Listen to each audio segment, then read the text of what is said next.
undi araja kundebera Zekariya ibice 4 murongo wa 6. Undi musomyi sinzi ubishoboye baraje kumuha mikrofone andebere Zekariya ibice 4 murongo wa 6. Jewe nsomye Abacamanza murongo ibice 6 murongo wa 14 n'uwa 15. Bibiliya yavuze ngo nuko Uwiteka aramwitegereza aramubwira ati genda uko izo mbaraga zawe zingana ukiza Abisiraheli amaboko y'Abamidiyani.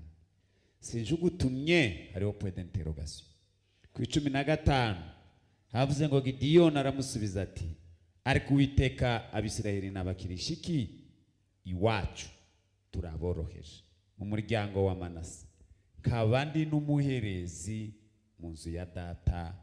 Amen. Wowe undi wahabonye na dusomere ubuhanuzi bwa Zekariya ibice 4 murongo wa 6. Yego. Sikubw'amaboko kandi sikubw'imbaraga ahubwo ni kubw'umwuka wanje. Yego. Ni Uwiteka Nyiringabo bavuga. Amen. Sikubw'amaboko kubingare izibikora kubw'umwuka wayo. Amen.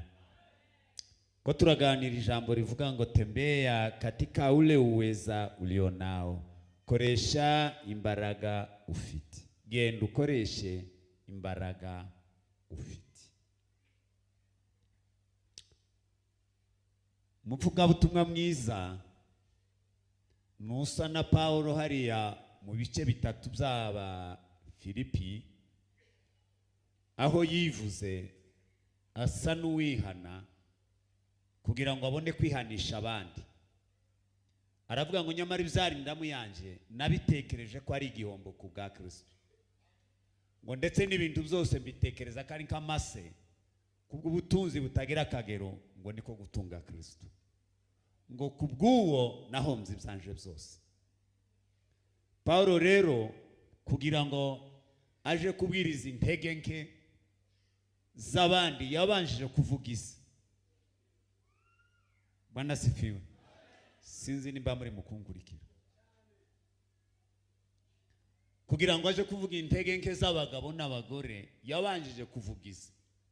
Abwira Abafilipi arababwira ngo nyamara ibyarinda mu yanje nabitekereje ko ari ivuga, nabitekereje ko ari igihombo ku bwa Kristo, ndetse n'ibintu byose ngo mbitekereza ko ari nk'amase, ngo kubw'ubutunzi butagira akagero aribwo gutunga Kristo. Umuririmbyi mwiza wakeneye kuririmbisha abandi kugira ngo bafatwe banezerwe yarabanjije ariririmba aravuga ngo Mana umvugutire kandi ujure inkamba zimvemo maze ubone kumpindura icyuma cyo gukoresha mpindure ya materaniro. Uranyumvise? Amen.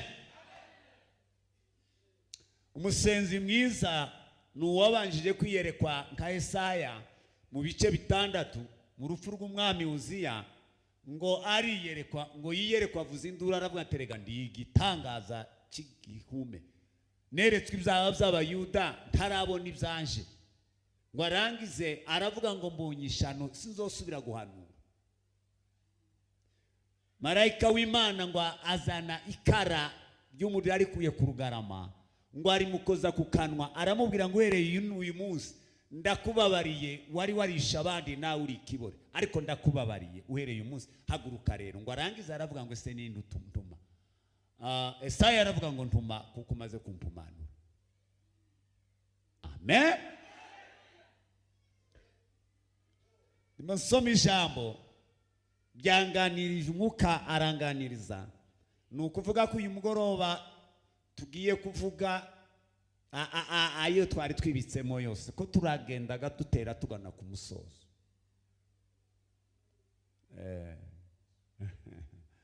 Twumva icyo Imana ishaka ko tuganira n'abakristo uyu mugoroba. Yesu musenzi mukuru, sebukuru w'inyenkanda arahari? Bazoje kukumpera mikrofone ma uyu mugoroba turakora. Yesu umusenzi mukuru wari warabigize umwuga kugira ngo nawe nanje tuzamwigireho. Yasengeye ahatandukanye mu bihe bitandukanye kugira ngo akunde akoresha imbaraga z'Imana zari zimurimo. Gusa nababashwe n'abagabo n'abagore batigeze bimenya abo bari bo ngo bitahure ko ari ibitangaza, batekereza ko abandi ari byo bitangaza imbere yabo. Nta gitangaza, nta uri igitangaza imbere yawe. Imbere yawe igitangaza gihari ni Yesu. Betala fremelas.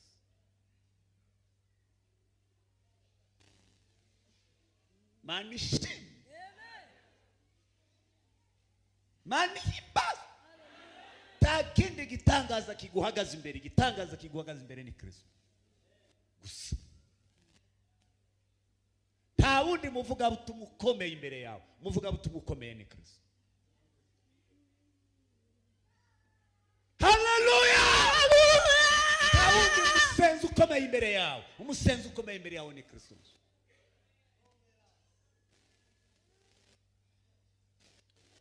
Abandi ni iterabwoba.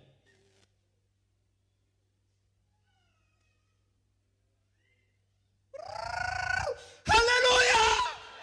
Manihimba! Iyo umusenzi atari yereko, iyo umuvuga butumwa ataramenya intege nke ze, umuririmbyi ataramenya intege nke ziwe, ni iterabwoba. Kuko ari waba w'umubiri.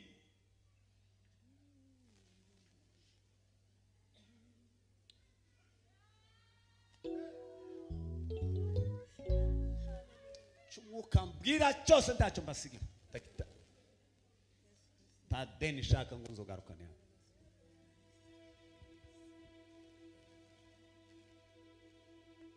Hallelujah! Hallelujah!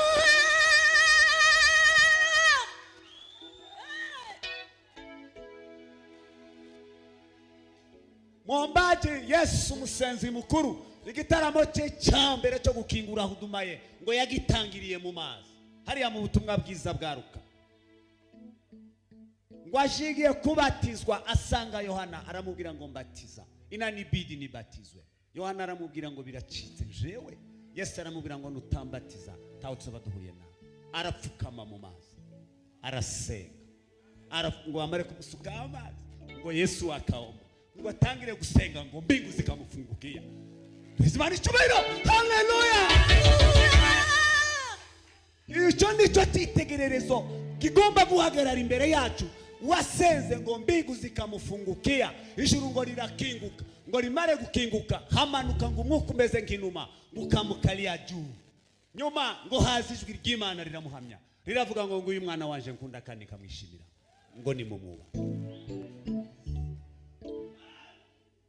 Tugomba gusenga tukumva ijwi ry'Imana rikabanza rikaduhamya. Wahamijwe nani? Hallelujah! Tugasenga ijwi ry'Imana rikaduhamya, rikavuga ngo nukuri ndagwa, umwuka w'Imana akamanuka akicara muri twe.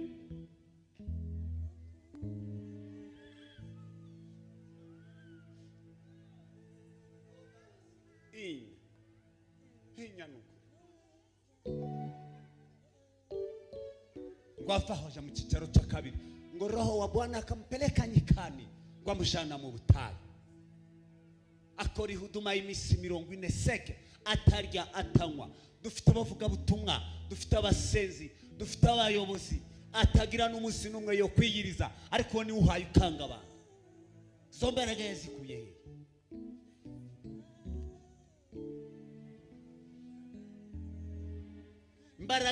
Imbaraga z'amafungo zigira izindi imbaraga hejuru y'imbaraga.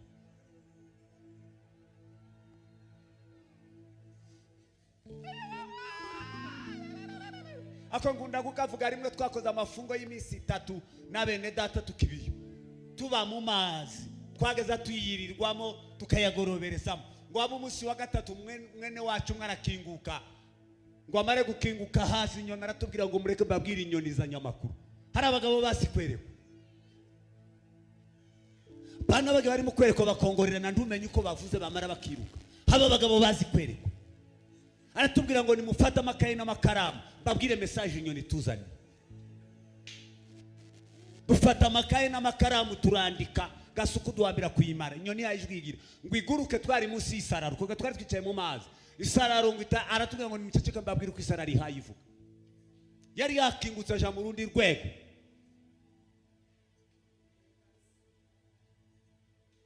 Akazaganira n'amazi.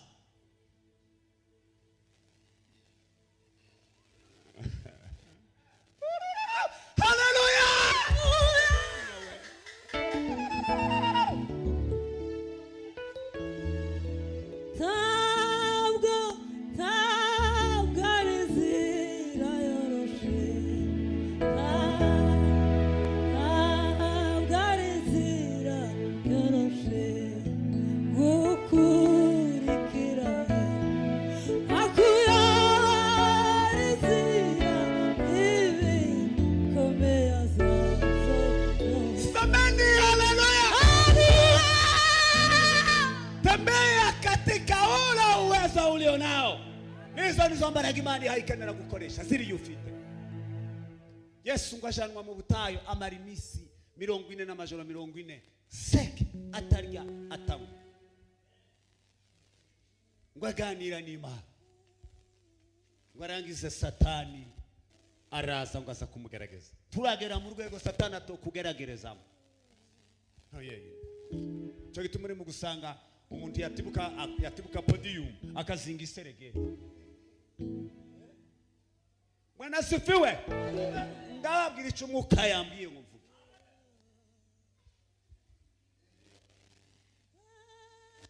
Muntu yasohoka akambura korome akagenda agafata kenju akamira amazi cyangwa akayamena agakubitamo kakandi. Baza baseruka bakagira ngo ni kinju yicayeho.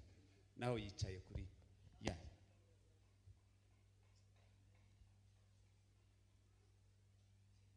Amen. Abaririmbyi bacu bakaturirimbira yururuka akaja gusomana n'abakobwa.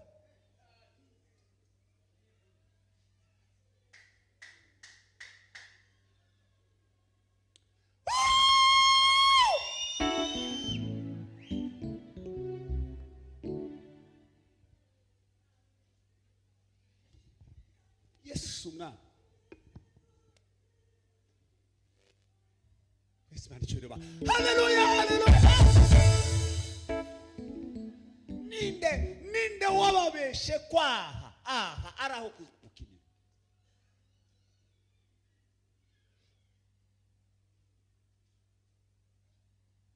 Satani arazaza kumugaragaza. Ngo ashikasanga Yesu ari mu gitaramo cy'umutimiro. Ngo abanza kumugaragirishiriza aramubwira ati washonje. Kandi nkuzi ubushobozi ngo yamamwemeza imbaraga ze. Satani ari mu kutwemeza imbaraga yemo. Kugira ngo duhubuke akamatwimbe akababwira ngo ni wowe gitangaza. Utaririmbye se hari undi woririmba. Utasirimbye hari undi wosirimba. Utayoboye se hari undi woyobora. Kamusanga umuntu yarabyimbye we. Reba ibimubyimbishije we. Nibyindo. Nibyindo.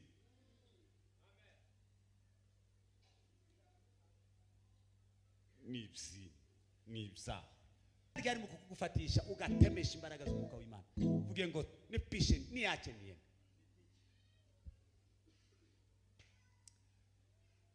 Amen. Hallelujah. Aravuga ngo irya kane naje kubohora ibisenzegere. Wale waliosetwa ni abantu bakandamijwe bo hasi. Barya bubuzima bwo hasi. Babakene bo hasi. Banyarushari banyagupfu. Yesu aravuga ngo abo nabo nigakurya yasanze mu buryo bw'umwuka mu bice bya Luka 19 uriya mugabo Zakayo ariko ameseto ariko ngo umunsi umwe aravuga ati ariko uyu Yesu baza bavuga wigitangaza mu Bisiraheli mu Bayuda jewe ntarabona nini ariko ngo yaratuze aravuga ngo uyu munsi ndurira igiti ngo murebe ngo amare gushikaruri ngo yurire gutya Yesu ngo aje kuhagera aramubona Yesu aramwereka ariko Yesu yarazi kwerekwa ngo yamayereka umwuka umutima wa Zakayo kandi Yesu yageza yerekwa agakoresha utaratibu nziza cyane. Ntiyageza harabika, yageza akoresha utaratibu.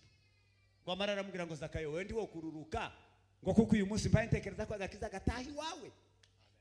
Zakayo atesa ko gakiza jewe Yesu wotahi wanje. Yesu aravuga ngo nawe narakuziye kuko uri mu rubyaro rwa Abrahamu, nawe yarakuziye. Ngo amwakirana ibyishimo byinshi, aramumanukana. Abafarisayo n'abasadukayo ngo babonye induru, ngo yo ngo azataha no mu nzu z'abanyabyaha bakoresha bikoru.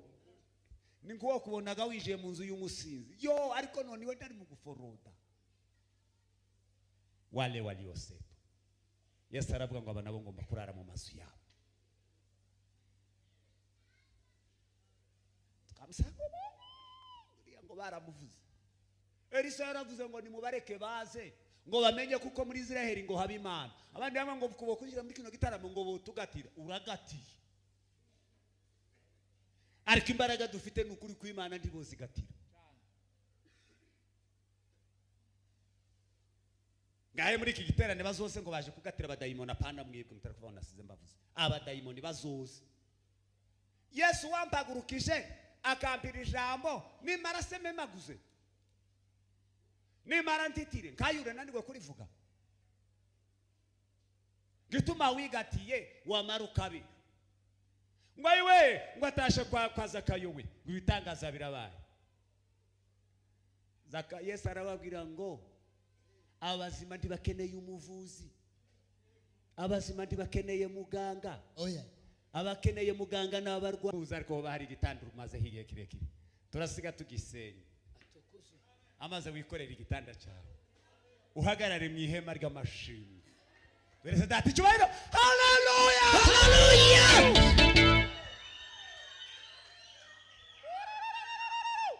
Ubuzima bw'umwana w'umuntu nukubaho rimwe gusa, iyo burangiye byose biba bishize.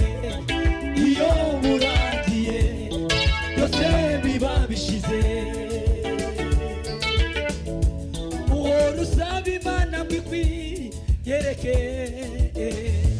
uwo rusaba Imana mwigukorera ibitangaza. Mbese kubukiriho sico gitangaza gikomeye, mbese kubugihumeka sico gitangaza kibi.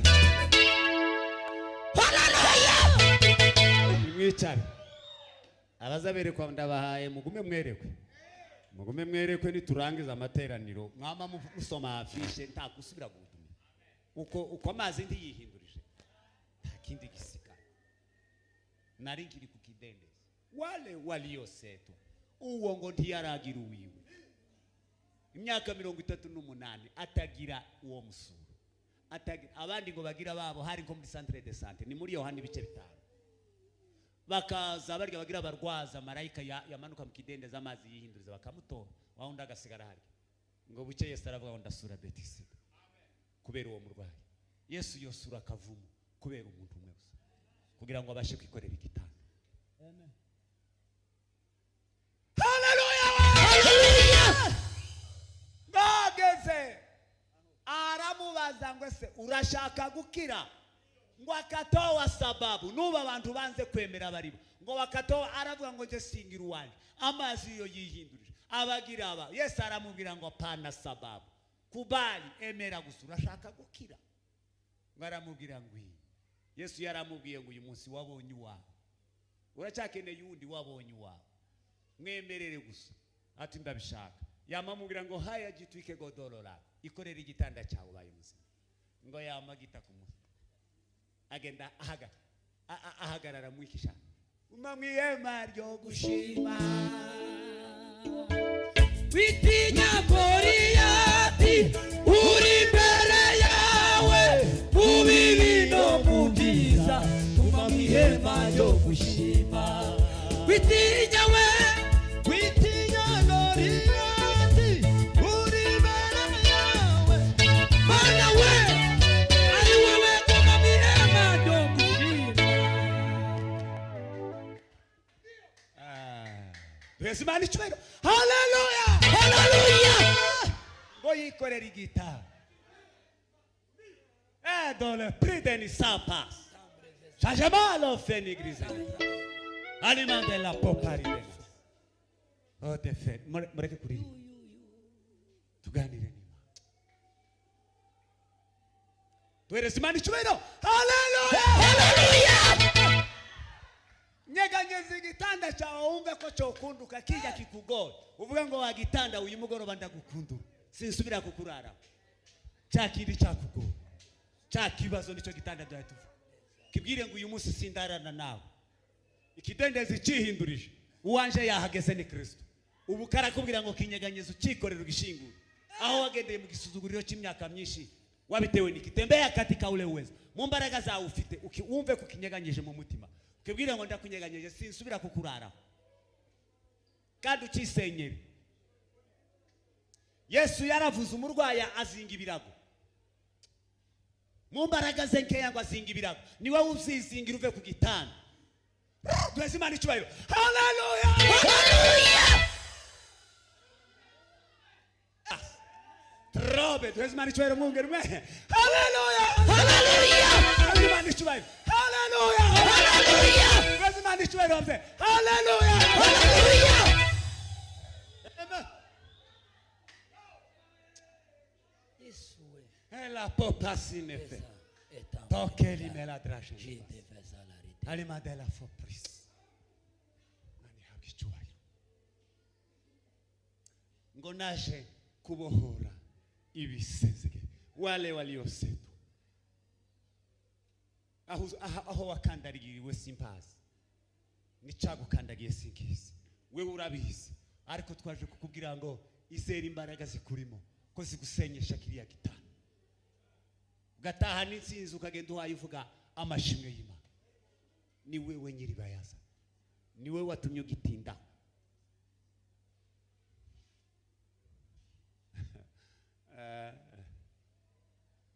Amen. Atukuze.